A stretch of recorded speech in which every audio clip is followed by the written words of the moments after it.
This is Pre-Calculus, Functions and Graphs. I'm Mr. Stark. Thanks again for joining me.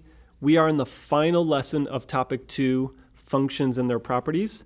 This is Lesson 2D, Asymptotes and End Behavior. We will use this dapper document to guide our notes on horizontal asymptotes, vertical asymptotes, and end behavior. Let's get started. Asymptotes are simply lines that functions approach. Sometimes asymptotes are defined incorrectly as lines that functions don't touch. A horizontal asymptote then is simply a horizontal line that a function approaches. We can usually see them on a graph, but here's how we think of it. As x approaches positive infinity or negative infinity, f of x approaches a limit of b. The notation is lim x arrow plus or minus infinity. The limit as x approaches positive or negative infinity of f of x equals b. If that's the case, if the function approaches b, then the horizontal asymptote is y equals b, which is the equation of a horizontal line. Here's a function we'll consider. F of x equals x divided by x squared minus x minus 2. You can graph it on your calculator if you like. But here's a simple sketch. Here's how to find that limit or b value on the graph. Place your pencil or eyes anywhere on the graph towards the left. We trace the graph moving to the right as x approaches infinity.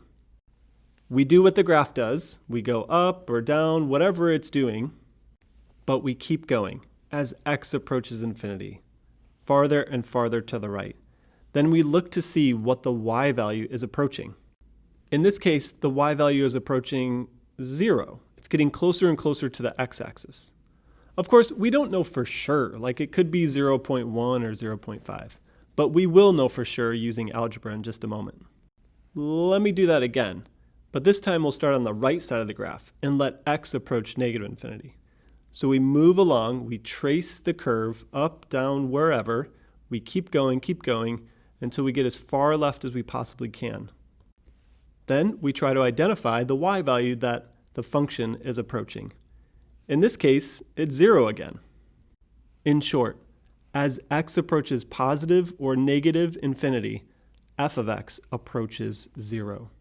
Therefore, the horizontal asymptote is y equals 0.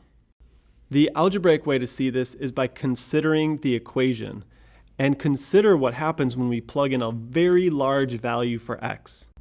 When x is very, very big, like 5 billion, 10 billion, 1 billion, billion, trillion, the only thing that matters in the denominator is x squared.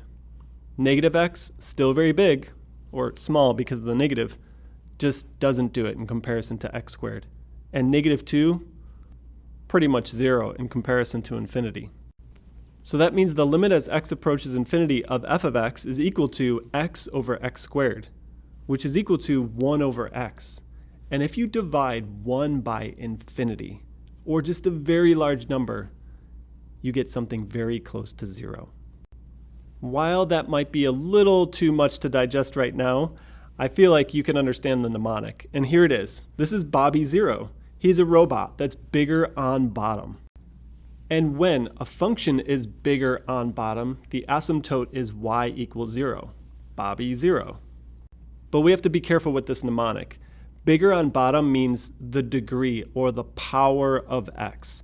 So if the largest power in the denominator is bigger than the largest power in the numerator, then we have a Bobby 0 situation, and the horizontal asymptote is y equals 0.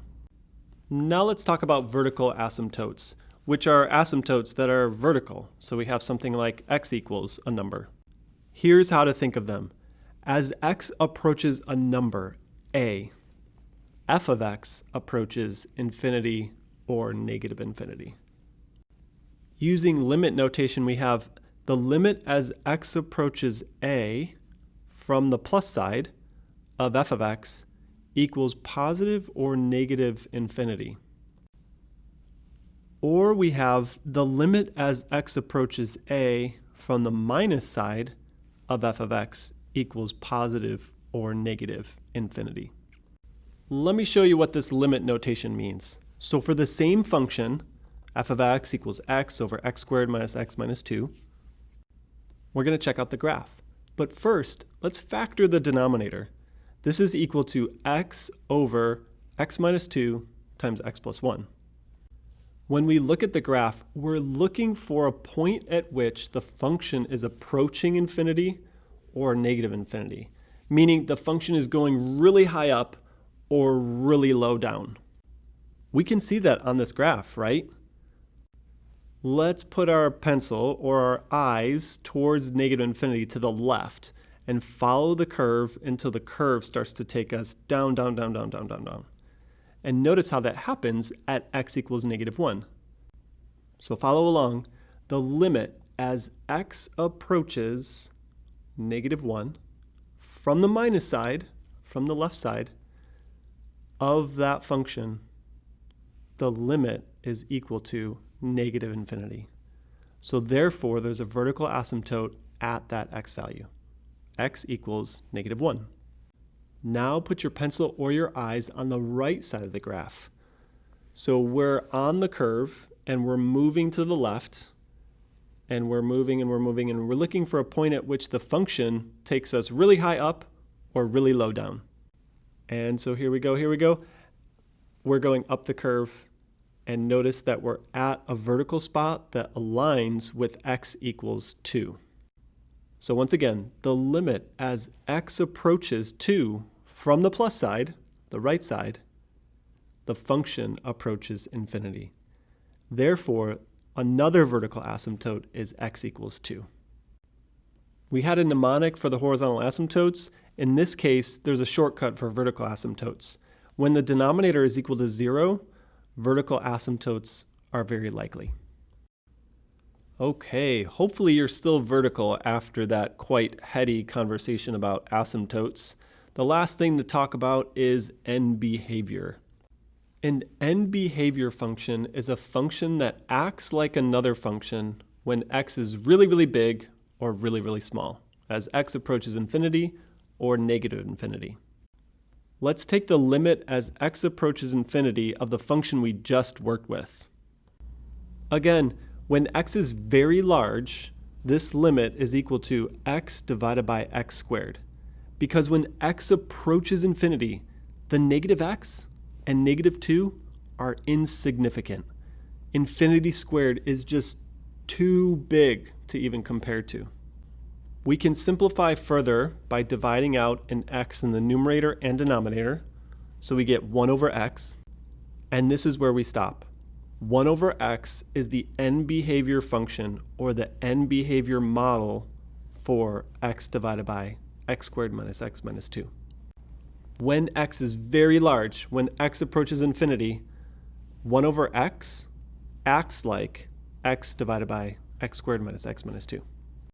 If we went one step further and found the limit as x approaches infinity of 1 over x, we'd be finding the horizontal asymptote of that original function. But we're not doing that here.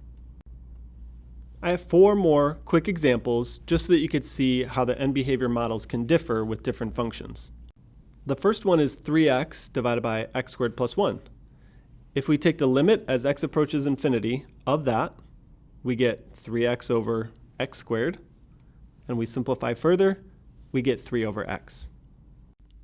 And that's the end behavior model. How about part B? 3x squared divided by x squared plus 1. Well, the 1 is insignificant, so we do 3x squared divided by x squared, which is 3. So y equals 3 is the end behavior model for that function. It also happens to be the horizontal asymptote because it's just a number. Part C, 3x cubed divided by x squared plus 1. If we take the limit as x approaches infinity of that function, we get 3x cubed over x squared. The 1 is insignificant. And then we get 3x because there's 1 additional x in the numerator than there is in the denominator. Finally, part D, we have 3x to the 4th divided by x squared plus 1. Notice how all these have the same denominator. If we take the limit as x approaches infinity of that function, we get 3x squared. The 1 was insignificant, and 2 of the x's divide out. In conclusion, there are generally 3 situations. One in which the numerator has a higher degree, or exponent. One in which the denominator has a higher degree, or exponent, or power. And one in which the numerator and denominator have the same degree. Speaking of degree, the temperature of my iPad is up there. I need to stop using my mic and end this lesson. That's the end of topic 2, functions and their properties. If you have any questions, feel free to add a comment or contact me directly. Thank you so much for watching.